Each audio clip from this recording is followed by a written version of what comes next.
hope you all are having a wonderful day. Before moving further, I would request you all to subscribe to the channel to keep yourself updated for the latest content. This would help us greatly. Today's story is an instant revenge story, where Alf's wife cheated on him with a guy she met at a bar and then immediately got herpes, and now her life is over. Now let's get into the story. I'm posting my story today because over the past year and a half, I have been a lurker on here and have read many of other people's stories. I'm trying to get some sort of insight or clarity that would help me in my situation. There are a lot of heartbreaking stories on here, but also some gems. I hope you can take something away from my story, or that it can give you some sort of clarity on your journey through whatever it is you're going through.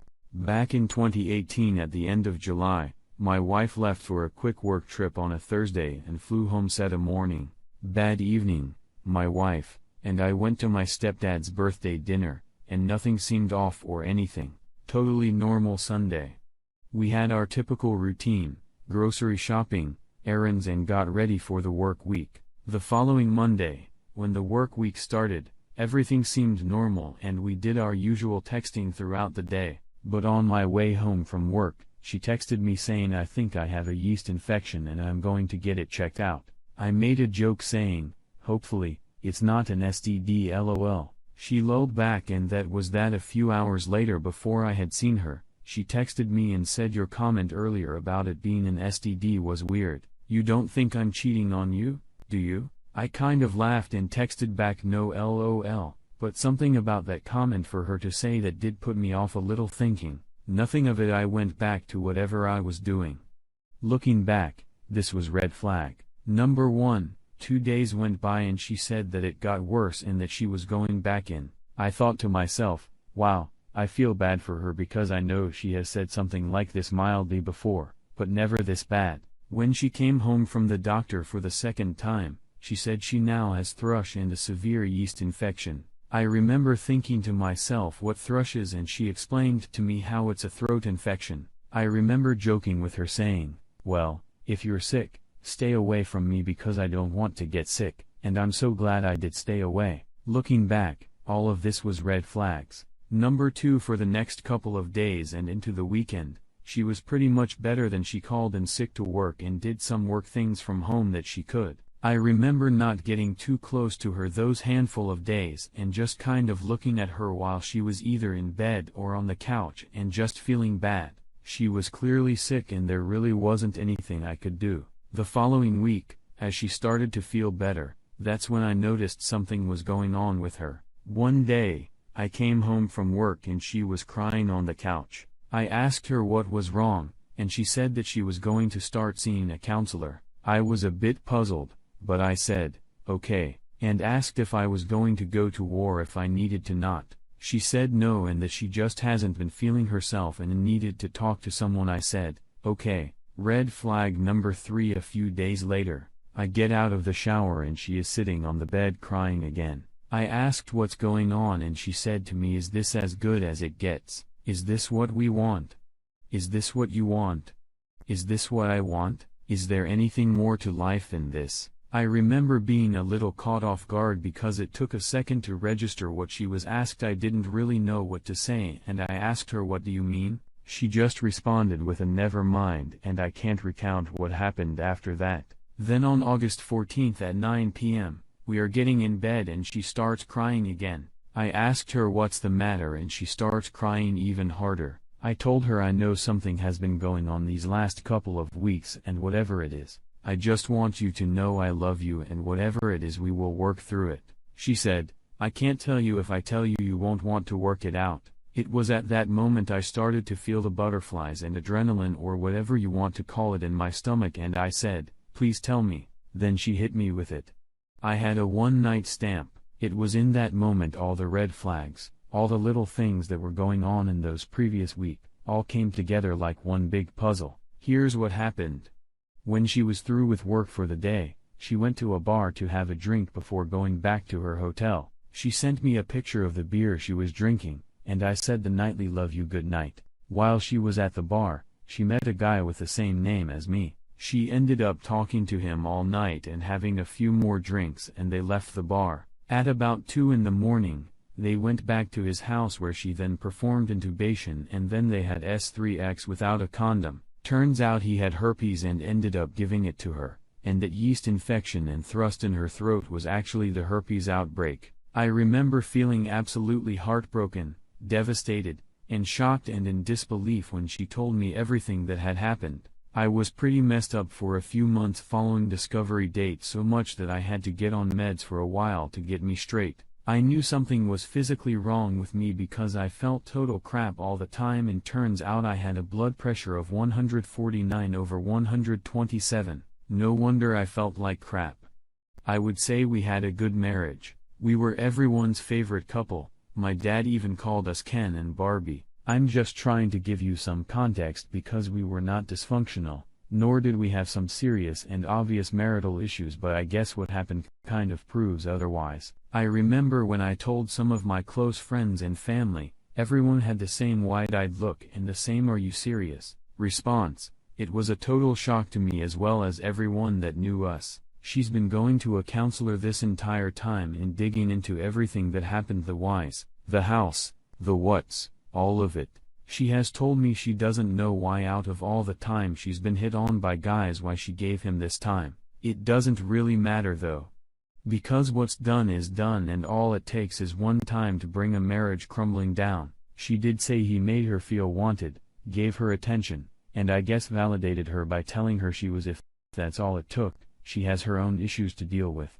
And unfortunately, she wasn't adult enough to really get them out or say that something was really wrong before it was too late. It's been over a year and a half and we are separated, but this is still a major roadblock for me in my life. I have chosen to walk away from her and our marriage, and I struggled because this is never what I want. She wants to stay together and make it work, but for me, the damage is too great. Over this last year and a half, I do think she has tried to do the right things to try to make it work, but with the STB involved, I just can't. With all of what happened and knowing the details, I just can't do it. For me, the disrespect is too great, the humility is too much, and it was an act that was just uncalled. Friend was so selfish. It's sad because she knows she ruined a perfectly normal marriage and wishes she could take it back and wants a redo, but she made her choices that night. Plenty of them led her down that path. I don't think I'll ever understand how she could leave the bar with him, get in his car, drive with him, go to his house, go inside, and go into his bedroom. There are so many gates and red flashing lights and ringing bells and all of that. It's just unbelievable, but she made every one of those choices. I have tried to be aware of my pride and keep it in check, and I ask myself why I can't move forward with her. For me, it comes down to my values and beliefs, and what has happened goes against everything I believe in and stand for due to lots of cognitive dissonance. Then the whole herpes aspect that will never go away and will always be a constant reminder of what she did, and I choose to not put myself at risk of getting it mentally and emotionally. It's just too much. Plus, I just don't see her in the same light or view her the same way. I've lost the respect and admiration I had for her. There are a lot of layers to this onion, and crazy how something like this can change your entire life physically and emotionally. Hi, everyone. This is the narrator again. This is the end of Maine's story, and we have a small update on this. But before that, don't forget to like the video and subscribe to the channel. Let's get into the update. Final update. Hi, thank you everyone for your kind words and supporting me earlier. Everyone was asking for what happened after I left my wife, and I thought I should share the latest news with you. The very first thing I did after leaving my wife was to get myself checked for STD, and thank God I am safe. My wife, however, is in trouble. The infection got worse even after she took the medication. She has some rashes on her face that looks really bad. She has taken few weeks off from her work because she doesn't look good with those rashes. I have informed her that I will be divorcing her for what she did. She has asked me to give her one last chance, but I have made up my mind. Anyway, I spoke to her parents and informed them about the situation and asked them to keep in touch with her to take care of her. I am currently living with a friend of mine, sharing an apartment, and we are hanging out a lot, going bars, eating out and meeting a lot of other people. My friend made me install Tinder on my phone, I was hesitant in the beginning because the divorce is not final yet, and I don't feel good about it, but it became interested after I got a few matches with some ladies. I went out on a date with this hot girl I met and she is an architect. She has been single for a long time, mostly because she was into books and everyone thought she was a geek. She is quite fun and I am getting a strong feeling of loyalty from her, but don't want to rush to any relation for now. We went out a few times, got drunk and had intimacy. She told me that I am the second man she has been with, and it's really great to find a man like me for her. I already told her that I was going through a divorce and she seems okay with it.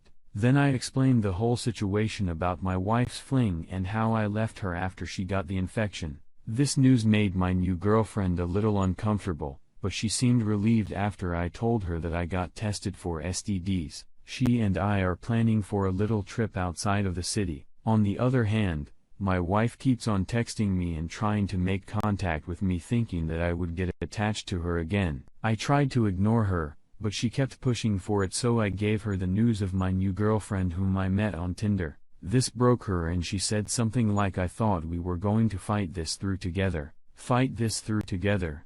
What the heck she is even talking about? I explained her that I was leaving her and never coming back and started the divorce, and still she was hoping for forgiveness. I spoke to her father and he asked me not to see anyone else for the time being because it will hurt his daughter. Why do they think that she is the only one who gets hurt? She didn't care about my feeling when she spent the night with that flame.